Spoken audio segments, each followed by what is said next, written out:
Assalamualaikum warahmatullahi wabarakatuh.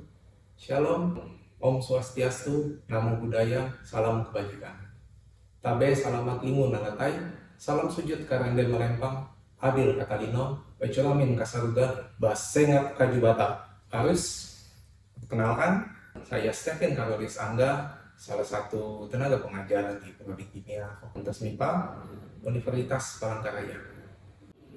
Video ini dibuat dengan tujuan sebagai syarat sertifikasi dosen dalam unjuk kerja Tridharma Perguruan Tinggi atau PDD UKT-PT dalam bidang pengajaran. Dalam video ini saya akan memaparkan salah satu mata kuliah yang saya mampu, yaitu Kimia Analisa Instrumen.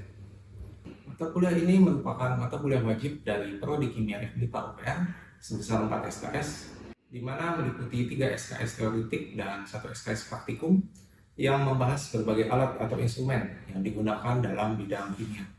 Secara singkat, deskripsi mata kuliah ini meliputi teori dari berbagai instrumen dalam bidang kimia, di mana materi pembelajaran mata kuliah ini meliputi teori, prinsip kerja, dan interpretasi data hasil analisis dari berbagai instrumen seperti UV vis, infrared, fotometri nyala, atomic absorption spectrophotometer, dan kromatografi modern, yaitu high performance liquid chromatography dan GC.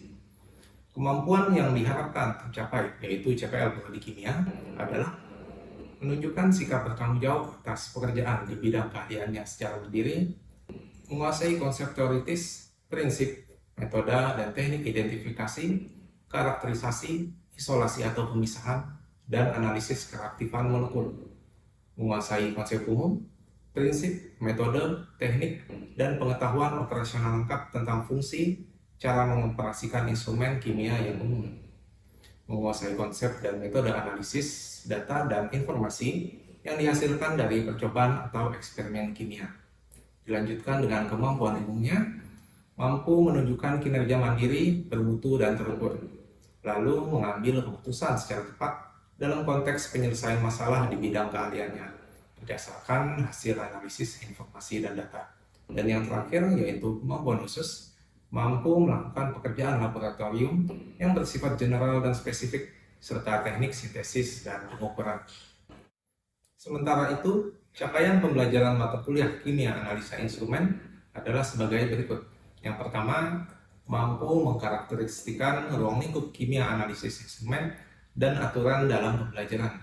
Yang kedua, menyimpulkan dasar-dasar spektrofotometri yang meliputi interaksi materi dan radiasi. Yang ketiga, mampu menyimpulkan prinsip kerja spektrofotometer UV vis. Keempat, mampu menyimpulkan cara kerja dan interpretasi data spektrofotometer IR. Yang kelima, mampu menyimpulkan fotometri nyala dan AAS, persamaan dan perbedaan, prinsip kerja dan instrumentasinya. Yang keenam, menyimpulkan dasar-dasar kromatografi modern, meliputi retensi, selektivitas, efisiensi, dan resolusi.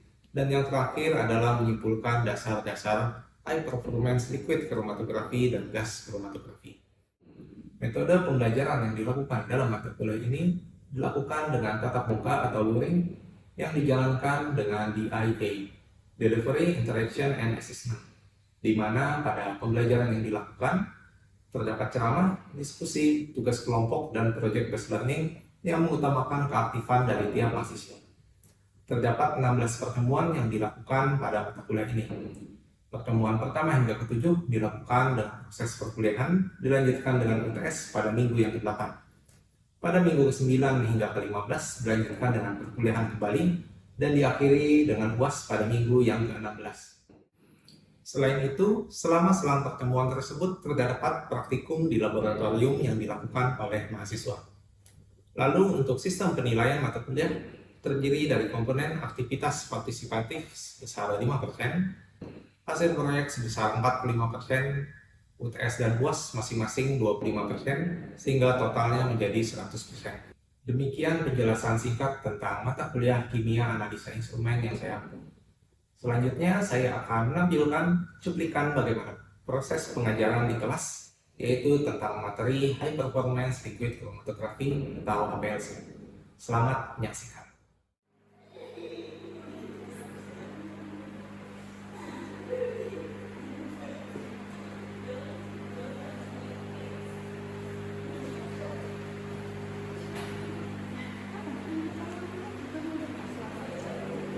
Oke, kita mulai, bisa ya?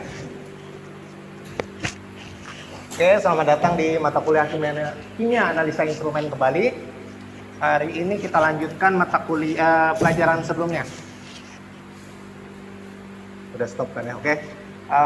Kita berdoa dulu menurut agama dan kepercayaan masing-masing. Semoga yang kita pelajari berguna buat kita dan sekeliling kita. Berdoa, dipersilakan.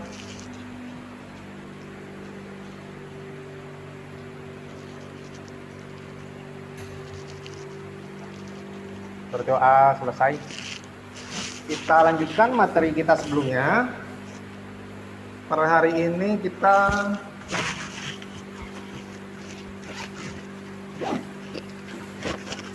jumlah mahasiswanya ada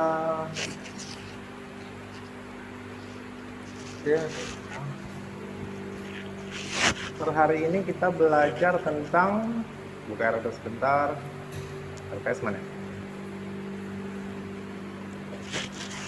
Pertemuan kelihatan nggak? Per hari ini kita belajar tentang high performance liquid chromatography. Jadi nanti kita belajar tentang konsep analisisnya, diagram instrumentasi dan prinsip kerja, dan interpretasi kromatogram. Sebelumnya ada yang pernah dengar kromatografi? Nah, yes, itu di TPP apa di KAD? Di TPP praktikum dulu kan ya. Jadi dia dulu ngapain praktikum ya?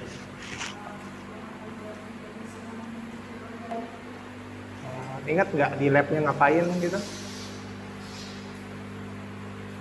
Ini nggak ada glass beaker kan ya, terus ada sesuatu gitu. Oke, kromatografi lebih tipis. Ingat bentuknya nggak, gambarnya gimana?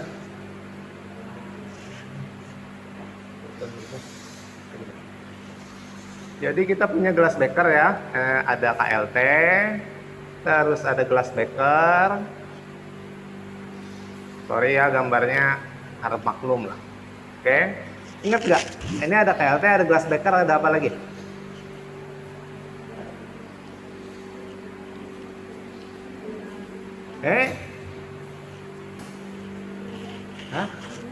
FK, LUN boleh. Ingat ya, di bawahnya sini ada sesuatu gitu. Jadi nanti dia nyerap ke atas. Larut, oke. Ada kata lain nggak? Di kromatografi ada dua kata. Fasa. Fasa diam, fasa gerak. Fasa diam yang mana, ada yang ingat? KLT-nya fasa diam. Fasa, tuh jadi hitam ya. Kelihatan tuh. Oke. Fasa diam. Fasa geraknya yang mana? Oke, aduh. Fasa gerak. Terhapus tuh. Jadi ada dua fasa itu di kromatografi aja deh. Kita belum lanjutkan ke advance. Di kromatografi itu ngapain sih? Kalian ngapain dulu? Oke, memisahkan kan? Ada lagi kan? Kenapa? Oke, jadi kita bisa misahin berdasarkan afinitas. Oke, kalau mau agak gampang sedikit kita nyebutnya polaritas deh. Oke, per kromatografi ngerti semua kah? Kok bisa misahin? Rani ngerti kah? Lupa nggak apa-apa. Jadi gimana pun nanti di kimia analisa instrumen itu materi sebelumnya itu mesti udah ngerti dulu. Kalau enggak nanti lanjutannya malah bingung. Jadi di KI, di HPLC nanti kita cuma belajar lanjutannya aja. Kalau ini udah selesai gampang loh. Rani sukanya apa? Suka sepatu nggak? Beli apa gitu di toko online? Sepatu lah ya. Ini konsep yang dipakai dari dosen saya dulu, turun-temurun ke kami. Jadi katakan ada toko sepatu. Ada yang nggak suka sepatu kah? Reza suka sepatu? B aja. Oh, yang nggak suka ada nggak? Katakanlah saya nggak suka gitu. Jadi katakan ada pasar toko sepatu. Terus ada Rani sama saya. Kami lagi jalan berdua di pasar itu. Rani kira-kira mampirnya lama apa bentar? Ada toko sepatu nih, banyak banget nih, bagus-bagus. Akhirnya Rani dia nempel ke sini. Mari kita ganti. Rani warna pink. Aduh, kok hilang? Rani warna pink. Dia nempel di sini lama. Lama-kelamaan tapi dikit-dikit pulang kan ya, katakan pulangnya di atas ini nih. Kalau saya nggak suka sepatu, jadi saya langsung cepat naik ke atas. Jadi kalau dia suka sama kondisinya, tadi afinitas. Kalau afinitasnya sama, dia bakal nempel lebih lama. Kalau yang nggak suka, dia lewat aja. Makanya tadi saya bilang, kalau mau gampang nggak pakai afinitas, kita pakai polaritas. Minyak sama air bisa gabung nggak? Ada ya, minyak non polar, airnya polar, gampang ya. Habis itu, andaikan nanti kita punya, katakanlah sampelnya polar. Ganti ini ada sampelnya polar. Balik ke slide dulu. Jadi tadi ada waktu praktikumnya, inget nggak ada ngapain aja? Tadi ada notol. Nungguinnya berapa lama? Sekitar 1 jam gitu. Berapa lama? Anggi berapa lama dulu? Jadi kadang bisa cepat ya 15 menit, kadang bisa sejam. Kalau pakai alat kita bisa jauh lebih cepat. Katakan 3 menit saja bisa selesai. Sama notolnya kalian gampang nggak dulu? Kayak nggak nempel gitu kan ya. Kalau pakai alat ada namanya injektor, dia tinggal simpan sampelnya aja, nanti dia nyolok, sudah. Itu makanya yang katakan bisa sejam itu akhirnya bisa jadi ya 3 menit. Kalau mau diperlama juga bisa, supaya pemisahannya lebih bagus. Tampilan HPLC itu macam-macam. Jadi ini HPLC ini turunan dari liquid chromatografi. Kalau fase geraknya liquid, yaudah kita nyebutnya liquid. Kalau fase geraknya nanti gas, jadinya gas chromatografi. Itu doang. Jadi tujuannya ada dibilang Lydia memisahkan. Tapi kalau di alat ini kita bisa mengidentifikasi. Biasanya kalau misalnya di BB-POM, enggak sih BB-POM kita sini ya. BNN deh. Di BNN mau uji narkoba, misalkan pakai urin atau bahkan darah misalnya, identifikasinya bisa pakai itu. Biasanya ada data tambahan lagi tentunya, tapi ini salah satu untuk menentukan asumsinya. Kalau mau contoh, dulu teman saya pernah mungkin saya pernah cerita penelitiannya tentang undur-undur. Jadi pokoknya dari tinjau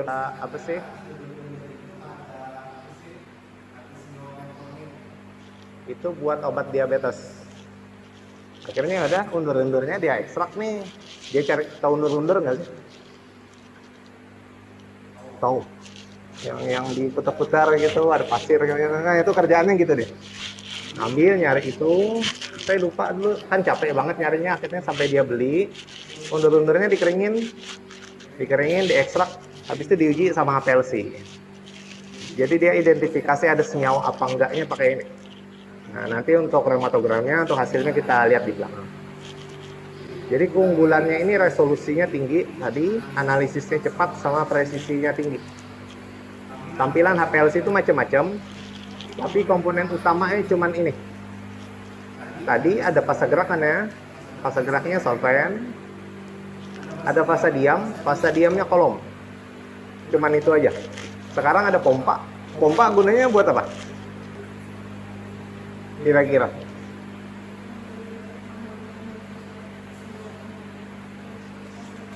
Oke, boleh. Pompa ya buat pompa kan ya. Jadi ada senyawa, ya udah kita pompa biar cepat keluar. Injektor, buat apa?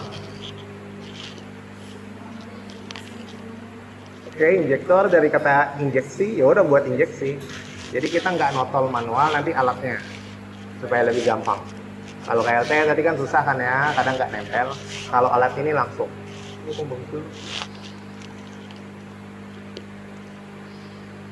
Habis itu ada detektor, kan ada noda-nodanya kan ya.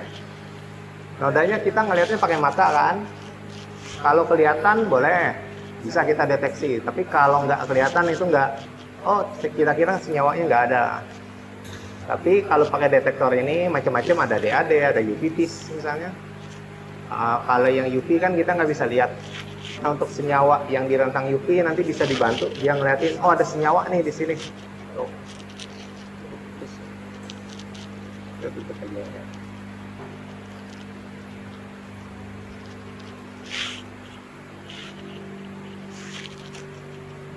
Lanjut. Jadi tadi pemisahannya kok kenapa? Yang pertama ada polaritas dulu.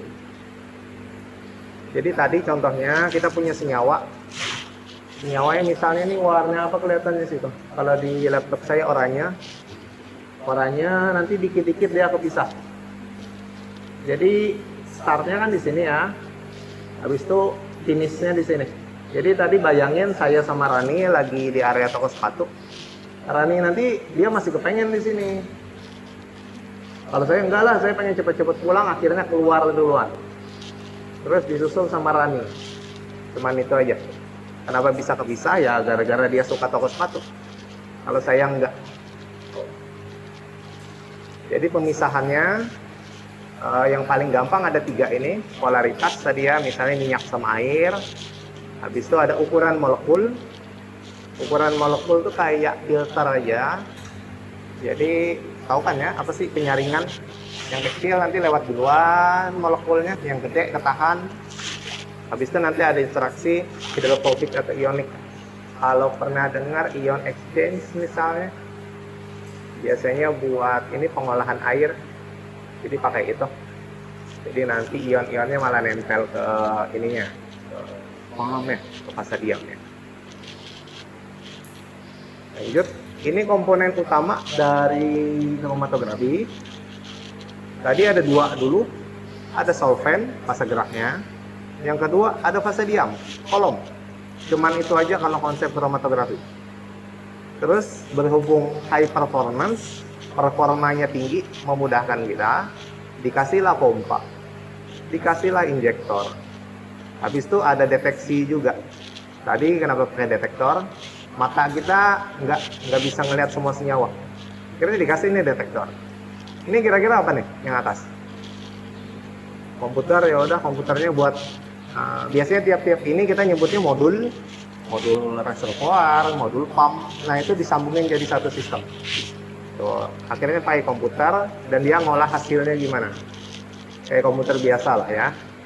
Dan yang terakhir nanti ada pembuangannya, kan dipompa kan ya. Habis itu nanti dibuang. Beberapa HPLC itu dia bisa nampung. Misalnya HLT kalian bisa diambil nggak senyawanya? Kalau agak advance tuh nanti dikerok gitu. Nanti dikerok, putih-putih gitu kan ya. Direndam lagi, dipelarut, dapat ekstraknya. Tapi capek dan sedikit banget kan ya. Itu aja satu titik gitu. Nah tapi kalau HPLC sama kecil juga, mungkin 1 mikro misalnya. Tapi itu bisa jalanin terus.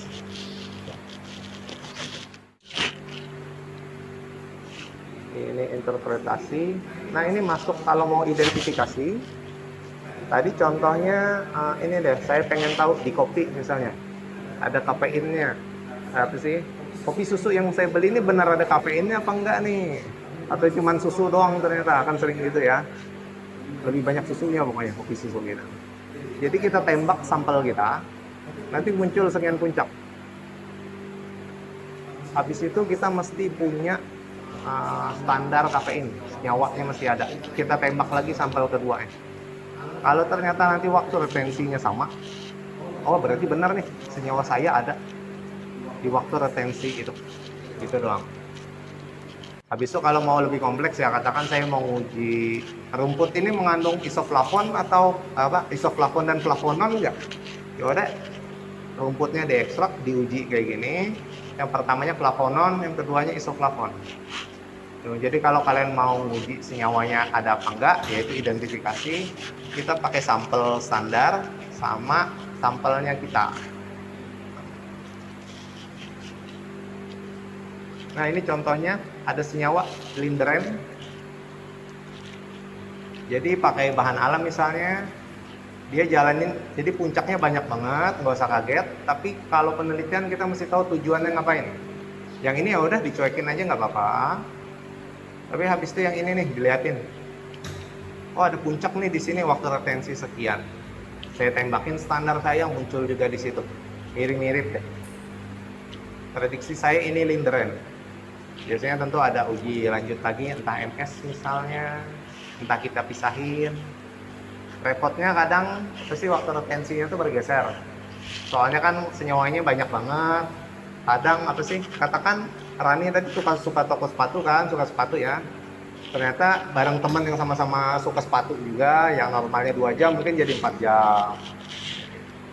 Atau ternyata sama ini punya adik gitu yang mau cepet-cepet pulang, normalnya 2 jam ternyata bisa jadi 1 jam. Oh ini cepet pulang juga.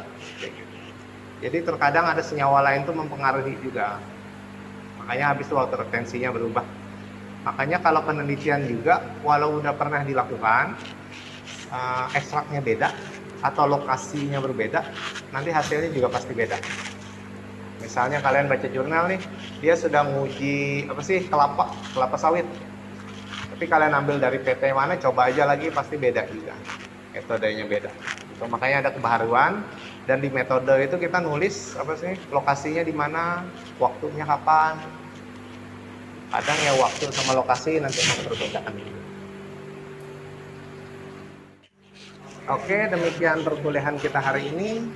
Mungkin ada yang mau ditanyakan? Oke, gimana Rani?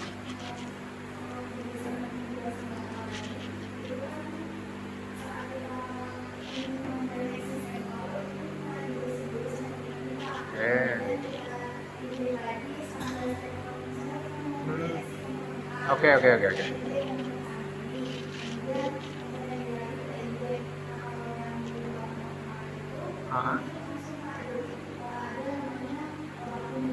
Oke.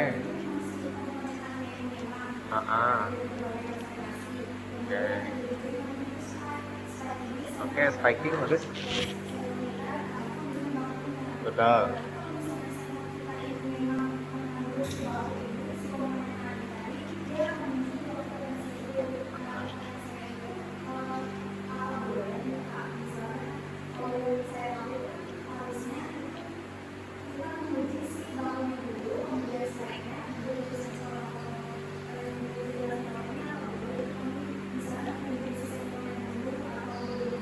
Oke, kalau yang sistem ini kita lakukannya terpisah. Di tempat Rani kira-kira cuma jalanin, apa sih, sekali jalan, tinggalin atau gimana kemarin? Oke, kalau di beberapa yang old school, yang baru juga bisa sih. Jadi kita jalanin, selesai. Balik lagi, injek lagi, jalanin lagi. Nah sistemnya kayak gini. Tadi ada saya bilangin juga, senyawa lain kan bisa berpengaruh kan ya. Nah akhirnya tadi ada pakai metode spiking, itu salah satu yang bagus. Jadi misalnya kayak gini, spiking itu. Jadi sampel kita kayak gini, tingginya yang komponen A segini. Nanti sampelnya kita kasih juga komponen A. Akhirnya ini nanti lebih tinggi dia, volumenya lebih tinggi. Nah itu salah satu paling akurat, salah satu yang lebih akurat. Soalnya nanti yang ini, tapi sih kan ada komponen-komponen lain kan ya. Komponen lainnya nanti tetap diretensi sekian. Sementara komponen A-nya nanti kelihatan perbedaannya, kuantitasnya lebih gede. Biasanya salah satu yang paling kompleks misalnya darah, apalagi kalau nggak segar misalnya, akhirnya kita pakai teknik spiking tadi, kayak gitu. Kalau tadi yang pertanyaan Rani boleh apa enggak, boleh aja. Sayangnya tadi mirip yang Lindgren ini kan nih mungkin berapa sih? 15, sekian nih, katakan berapa sih? 16 dekat 17. Ini sekitar Lindgrennya munculnya di retensi 17 menit. Tapi kalau Lindgren murni dia di 16 menit. Kayak gitu. Ini kalau yang satu-satu kelemahannya kayak gitu. Tapi kalau pakai yang metode spiking punya Rani tadi misalnya, benar nanti dia munculnya di sekitaran sini, Pak. Habis itu lebih tinggi nih Lindgrennya. Itu salah satu identifikasi yang bagus kayak gitu. Sayangnya kadang kalau nggak kepisah, ini kan kepisah ya. Tapi kalau nggak kepisah numpuk di sini nih ada yang tinggi dikit. Nah kita nggak bisa bedakan. Ada lagi yang mungkin yang mau ditanyakan? Oke, kalau nggak ada, sekian dulu perkuliahan kita hari ini. Tadi kita mulai dengan doa, kita tutup juga dengan doa. Berdoa menurut agama dan kepercayaan masing-masing, dipersilakan.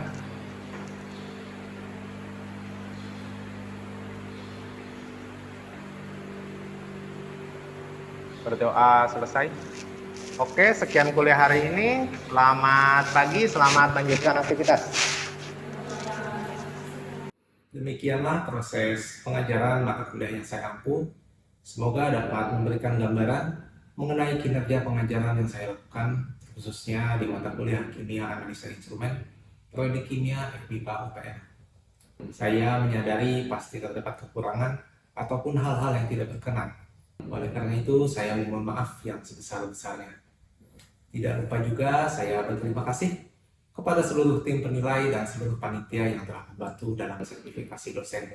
Saya juga berterima kasih kepada UPR, kepada seluruh rekan sejawat dosen, dan tentunya mahasiswa yang kami banggakan. Saya mohon izin pamit. Wassalamualaikum warahmatullahi wabarakatuh. Om Santi, Santi Om, salam hormat. UPR unggul dan berkarakter.